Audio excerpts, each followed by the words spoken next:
في الفيديو اللي فات اتكلمنا عن ايه هي البرمجة، بتشتغل ازاي، واهم المجالات، وقلت لك ما تختارش المجال قبل ما تفهم الاساسيات. بس دلوقتي هنبدا اول تراك عملي مع بعض، ونبدا باشهر مجال في البرمجة، الويب ديفلوبمنت او تطوير الويب. يعني ايه ويب؟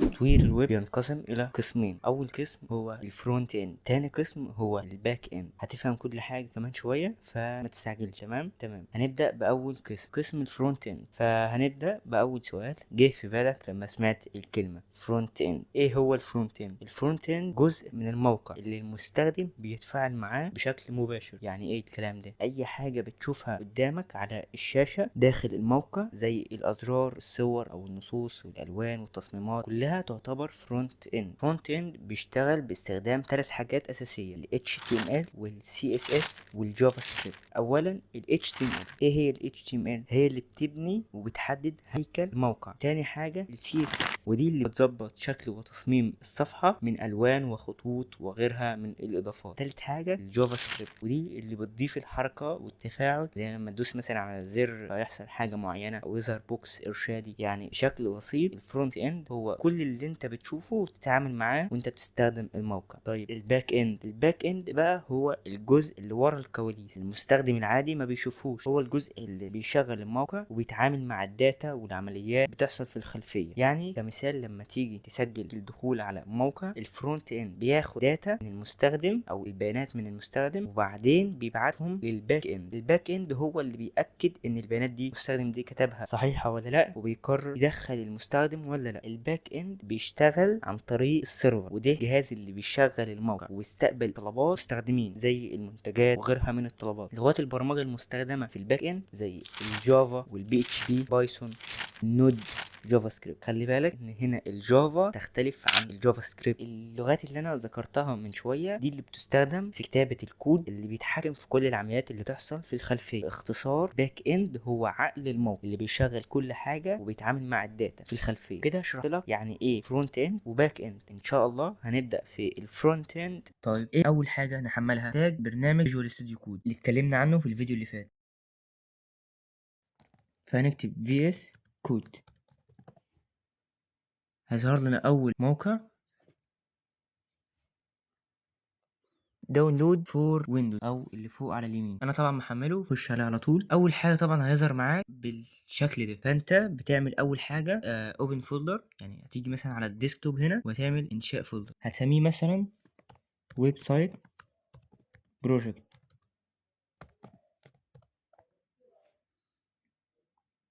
خليه هنا، وبعد كده هتيجي في الاوبن فولدر. طيب مثلا لو ما فتحتش معاك الصفحه دي، يعني فتحت كده، تيجي فوق على الشمال فايل وبتختار اوبن فولدر. هتيجي طبعا على الديسكتوب هتختار فايل اللي احنا لسه عاملينه. كده انت جوه الفولدر، دوس يس. هتيجي عند الويب سايت بروجكت اللي انت عملتها وهتضغط على الايكون دي اللي هي نيو فولدر. هنكتب هنا اسم الملف اللي احنا هنكتب فيه اوامر ال HTML. هنكتب مثلا index دوت HTML. ديت اهم جزء في الملف، اللي هي الامتداد تبع الملف. ان احنا كده بننشئ ملف هنكتب فيه اوامر HTML ونضغط انتر. كده الصفحة اتنشأت معانا. فاول حاجة محتاجين نعرفها يعني ايه HTML. هنبدأ باول حاجة، ايه هي ال HTML؟ HTML هي اختصار لكلمة Hypertext Markup Language. عليك ان انت تعرف الاختصار ده كمعلومة فقط. طيب لغة HTML لغة ترميزية بنستخدمها عشان نبني هيكل الموقع. يعني ايه الكلام ده؟ يعني ايه لغة ترميزية؟ ويعني ايه بنستخدمها عشان نبني هيكل الموقع؟ لغة ترميزية معناها ان نظام او مجموعة من القواعد اللي بنستخدمها عشان نضيف النصوص واعطائها هيكل معين. بس مش لغة برمجة. يعني لما اقول لغة ترميزية معناها مش لغة برمجة، لغة جاهزة بمعنى اصح. يعني HTML ما تعتبرش لغة برمجة، ولكن لغة رمزية بنستخدمها عشان نضيف معلومات وصفية للنصوص، زي تنظيم العناوين والفقرات والروابط والصور وغيرها من المحتوى. طيب يعني ايه بقى بنستخدمها عشان نضيف هيكل الموقع؟ لما نقول اننا بنستخدم HTML عشان نبني هيكل الموقع، بنقصد ان HTML هي اللي بتحدد لنا ترتيب وتنسيق العناصر اللي بتكون صفحة الويب. يعني مثلا بنستخدم HTML علشان نحدد فين يكون العنوان الرئيسي للموقع، وبنحدد المكان اللي تظهر فيها الصور والفقرات. كمان بنعمل قوائم، وبنحدد الروابط اللي بتوصل المستخدم لصفحات تانية. ببساطة HTML زي الخريطة اللي بتقول للمتصفح ازاي يعرض المحتوى اللي احنا كتبناه، هي اللي بتحدد الهيكل والترتيب الاساسي لكل حاجة في الصفحة. طيب البنية الاساسية ل HTML، البنية الاساسية لاي مستند HTML بتتكون من مجموعة عناصر تسمى التاجز اللي بتنظم وترتب المحتوى. كل عنصر بيتكون من علامات فتح تسمى الاوبننج تاج، علامة غلق تسمى الكلوسنج تاج، وبينهم بيكون المحتوى زي ما ظهر لك على الشاشة كده. البنية الأساسية ل HTML بتتكون كالآتي: أولا أول سطر في الكود اللي هو قوسين زاوية وعلامة تعجب ودوك تايب HTML، ديت معناها ان اعلان على نوع المستند، واللي بنقول للمتصفح ان احنا بنستخدم لغة HTML5. HTML5 ديت معناها ان اخر اصدارات من لغة ال HTML. تمام، دوت اعلان فقط بنستخدمه علشان نقول للمتصفح ان احنا بنستخدم HTML5. طيب وال HTML اللي بعديها دي كده بداية الصفحة بتاعتك. طيب كل بداية تليها نهاية، وفي تاجز بيتكون من بداية فقط زي مثلا HR او BR، ديت حاجة اسمها سنجل تاج مش بتحتاج نهاية زي HTML.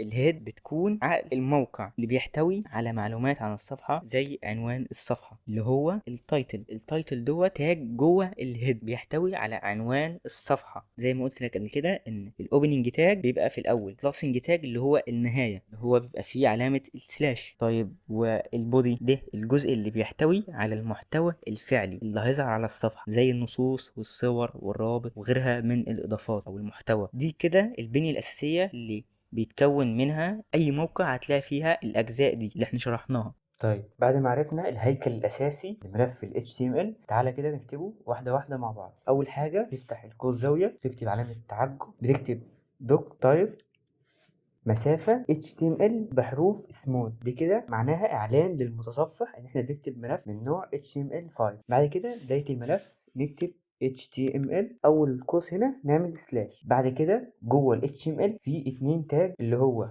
اول حاجة الهيد، وده عقل الموقع اللي بيتكتب فيه البيانات الوصفية تبع الموقع زي العنوان اللي هو التايتل، تكتب ما بينهم العنوان الموقع. بعد كده البودي هو اللي بتكتب فيه المحتوى الفعلي اللي بيظهر للمستخدم سلاش بودي.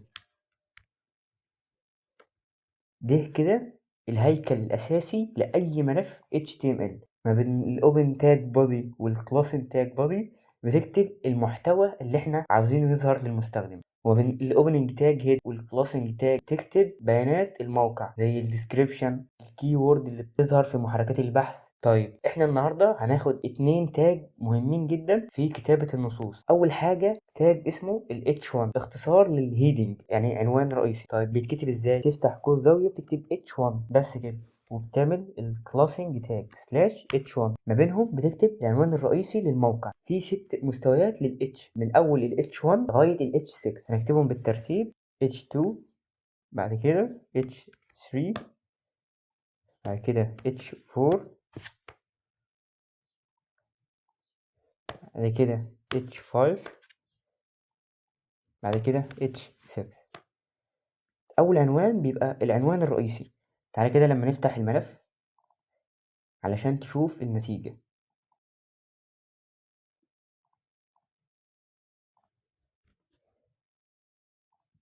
هنكتب مثلا hello world، هناخدها كوبي كده وبتعمل هنا في الموقع ريفرش. ال H1 بيبقى العنوان الرئيسي للموقع. طيب وبقت المستويات بتبقى عنوان فرعي. ايه التاج التاني اللي احنا هناخده النهارده؟ تاج الباراجراف، اختصار البي، بتكتب ما بينه اي نص انت عاوزه، سواء بقى مثلا ديسكريبشن، شرح جزئيه معينه، اي حاجه، حتى لو تكتب قصيده مثلا. يعني مثلا هنكتب هنا اي حاجه. عندنا في الفيجوال ستوديو كود كي وورد اسمها لورين، وتكتب مثلا 20. بتولد نصوص عشوائية. تعالى هنا في الصفحة ونعمل ريفرش. ده شكل الجزء بتاع الباراجراف. طيب لو تعالى في الصفحة دي كده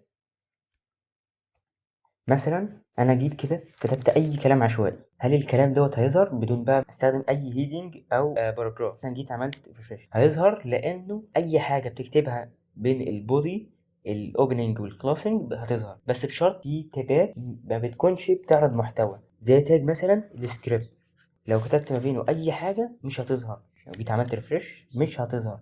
حتى لاحظ كده الايكون ديت مفيش اي حاجه بتظهر، لان التاج دوت مش بيعرض محتوى. انما لو كتبته كده عادي هيظهر، مفيش اي مشكله.